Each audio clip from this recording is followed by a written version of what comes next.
या अल्लाह!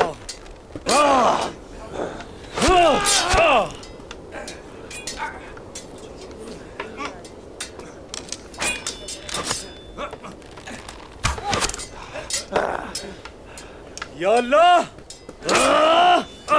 बमसी तो मेरा मुकाबला नहीं कर सकते। तुम तो तलवार चलाने ही भूल गए। चुप हो जा। जरा सी तलवार चलाकर बमसी को शेर करने निकला है। चलो आ जाओ, देखते हैं कि कितनी ताकत है तुम्हारे अंदर।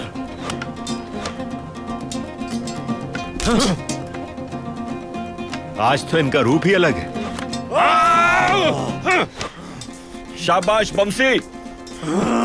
चलो हमजा, इसका गुरूर तोड़ दो जमीन में पटक कर। इन्हें दिखा दो बमसी।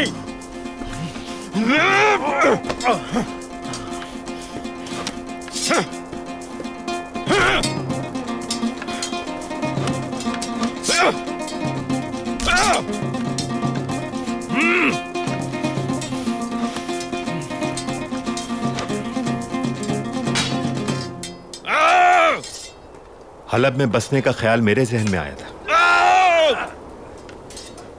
जब बाबा ने तुम्हें एलची मुकर्रर किया तो मैं गुस्से में पागल हो गया।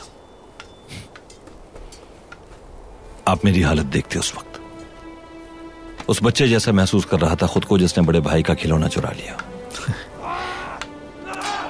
लेकिन अब सोचता हूं तो मुझे बाबा का फैसला बिल्कुल दुरुस्त नजर आता है। शुक्र है भाई, अगर आप हलब जाते तो सूरत हाल मुख्तलिफ होती। कौन जाने, शायद इससे भी ज्यादा बुरा होता। लेकिन एक बात जान गया हूं मैं, हमें इस जन्नत नजीर सरजमीन पर रहने का कोई मुस्तकिल हल निकालना पड़ेगा, वरना कई कबीला सफाई हस्ती से मिट जाएगा, दुश्मन को मौका मिल जाएगा। अब कूच किया तो सिर्फ सहरा ही हमारा ठिकाना होगा, और वहां ना हम बच सकेंगे ना हमारे मवेशी।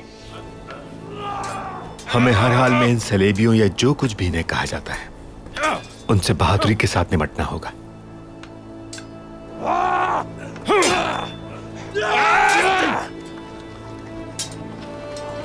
यह सरजमीन इन हालात में कभी भी हमारी सरजमीन नहीं बन सकती भाई। जब तक हम लोग अपनी खुद मुख्तार हुकूमत नहीं कायम कर लेते, यूं ही दरबदर घूमते रहेंगे।